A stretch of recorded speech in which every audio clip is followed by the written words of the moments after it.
Okay, day 125 of trying to get my husband's story out there about how his VA therapist decided to be inspired by his therapy content for her YouTube channel. It's more complex than that, but that is the Reader's Digest version. I wanted to bring up something different tonight and talk about how I've had a couple people make this comment on my page about how by sharing this story, it may prevent other veterans from getting care. That is not my intent, and I am always going to encourage a veteran to get help, even if they choose not to get it from the VA. The bigger thing here is I am trying to make it where when a veteran goes to get care, they don't have to experience that.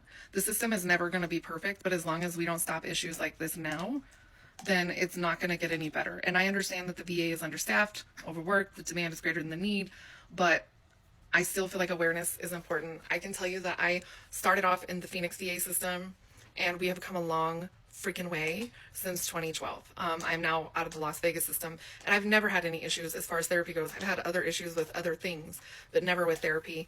And, this was just kind of an anomaly. Unfortunately, my husband had to be the person that got the bad therapist. And I think it's really important to know, too, that the therapist he was working with, it is alleged based on what others have said, that she actually just does nothing but telehealth out of a clinic in Georgia. So while she is actually in Georgia, she doesn't provide services in Georgia. She provides them through telehealth to other people. So this was a telehealth provider. This was not somebody local. This was not somebody, within even a VA system within our region. This is a completely different region.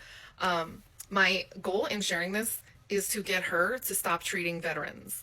The reason I'm sharing my husband's story is because somebody needs to be horrified enough when they hear this that they finally listen to me and stop her from meeting with other veterans. And to be quite honest, she shouldn't be meeting with anybody in the mental health field without some significant re-education. And even then, I don't know that there's any hope. It's too dangerous. It is too dangerous to be missing critical things like suicide risk assessments,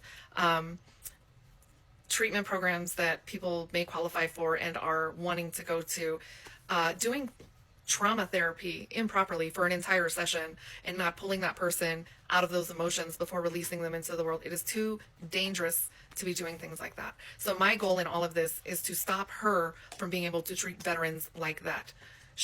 Whatever the VA decides to do with her, I obviously have no control over, but I don't want to see another family go through what we went through or go through what my husband went through. And I do want to follow this up with the fact that he did get a new therapist, and she's amazing. And he also did some more intense therapeutic treatment, and the program that he was in was amazing. It was amazing, and I wish he could have done this program when he actually first initially asked for treatment and therapy, and she didn't even do a referral. So this is not all bad. You shouldn't have to go through this. And here's the thing, if I had never been a therapist, I am not sure that I would even know how many things she was doing wrong. So I am doing this as somebody who's very passionate about mental health and making sure people get proper mental health care. But I'm also doing this as somebody who feels like documentation is important.